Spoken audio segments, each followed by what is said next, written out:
Thank you so much. అయితే నిజంగానే ఇప్పుడు జిల్లాలకు సంబంధించి ఋషి క్లియర్గా మనం ఇప్పుడు అప్డేట్స్ తీసుకునే ప్రయత్నం చేద్దాం. ముఖ్యంగా ముందుగా మనం తూర్పుగోదావరి జిల్లా, పశ్చిమ గోదావరి జిల్లాలకు వెళ్ళిపోదాం. ఉమ్మడి పశ్చిమ గోదావరి జిల్లాలకు కనుక మనం తీసుకుంటే అక్కడ జనసేన పార్టీ పోటీ చేస్తున్నటువంటి 5 స్థానాల్లో 4 స్థానాల్లో జనసేన పార్టీ లీడింగ్లో ఉన్నట్లుగా తెలుస్తోంది. అది కూడా భారీ మెజారిటీ దిశగా వెళ్తున్నట్టు పరిస్థితి ఉంది. సో అక్కడి నుంచి తాజా పరిస్థితిని మా ప్రతినిధి రాంబాబు లైవ్ ద్వారా అందిస్తారు.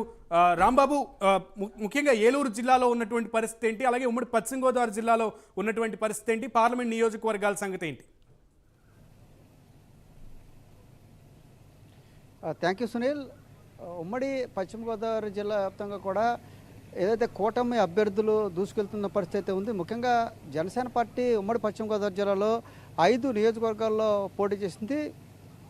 5 నియోజకవర్గాల్లో దాదాపుగా 4 నియోజకవర్గాల్లో భారీ మెజార్టీతో దూసుకెళ్ళిపోతుంది. గెలుపు దశగా కూడా దూసుకెళ్తుందని కూడా చెప్పుకోవచ్చు.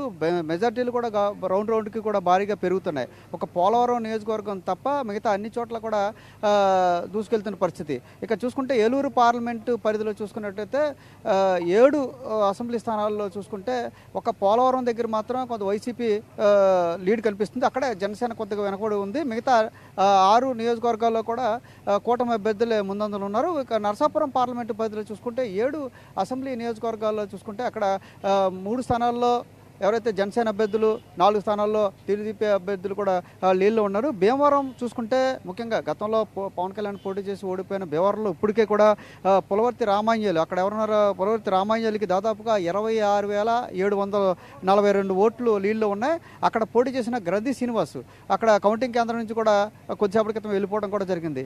అలాగే చూసుకుంటే తాడేపల్లిగూడెం చాలా కీలకం, మొదటి నుంచి కూడా జనసేన కీలకం ఉన్న తాడేపల్లిగూడెంలో బొలిశెట్టి శ్రీనివాస్ దాదాపుగా ఇప్పటికే 12,000 పైచిలుకులు మెజార్టీతో ఉన్నారు. అదే రకంగా చూసుకుంటే నరసాపురంలో మత్స్యకార సామాజిక వర్గానికి చెందిన బొమ్మిడి నాయకర్ కూడా దాదాపుగా బొమ్మిడి నాయకర్ చూసుకుంటే 14,685 ఓట్లు లీడ్లో ఉన్నాడు. ఇక ఉంగుటూరు నియోజకవర్గం, ఏలూరు పార్లమెంటు పరిధిలో ఉంగుటూరు నియోజకవర్గం చూసుకున్నట్టయితే పచ్చమట్ల ధర్మాజు 5,000 లీడ్లో కొనసాగుతున్న పరిస్థితి. ఒక్క పోలవరం నియోజకవర్గం మినహా 4 అసెంబ్లీ నియోజకవర్గాల్లో జనసేన అభ్యర్థులు లీడ్లో దూసుకెళ్తున్నారు. భారీ మెజార్టీలు కూడా దూసుకెళ్తున్న పరిస్థితి అయితే ఉంది. ఓవరాల్గా చూసుకున్నట్టయితే ఇక్కడ ఒక పోలవరం నియోజకవర్గం తప్ప మిగతా అన్ని చోట్ల కూడా కూటమి అభ్యర్థులు ముందంజలో ఉన్నారు. చాలా చోట్ల భారీ మెజార్టీలతో దూసుకెళ్తున్న పరిస్థితి అయితే ఉంది.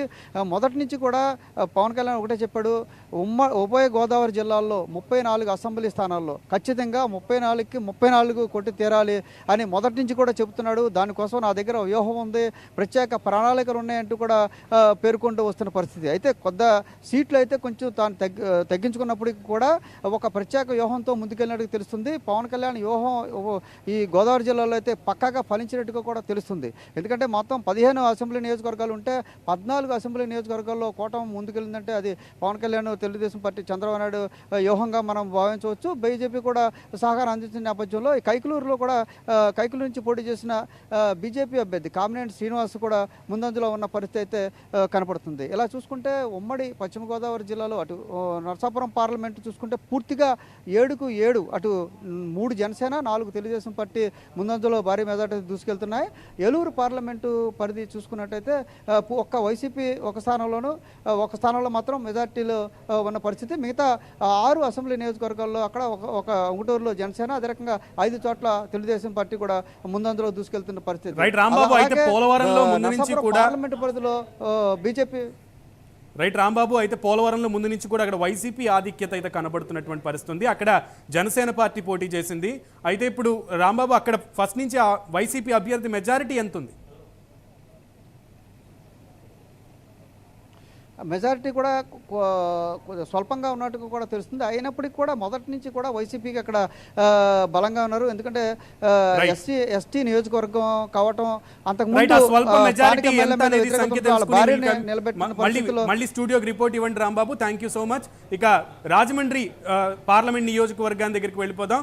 ముఖ్యంగా తూర్పుగోదావరి జిల్లాకు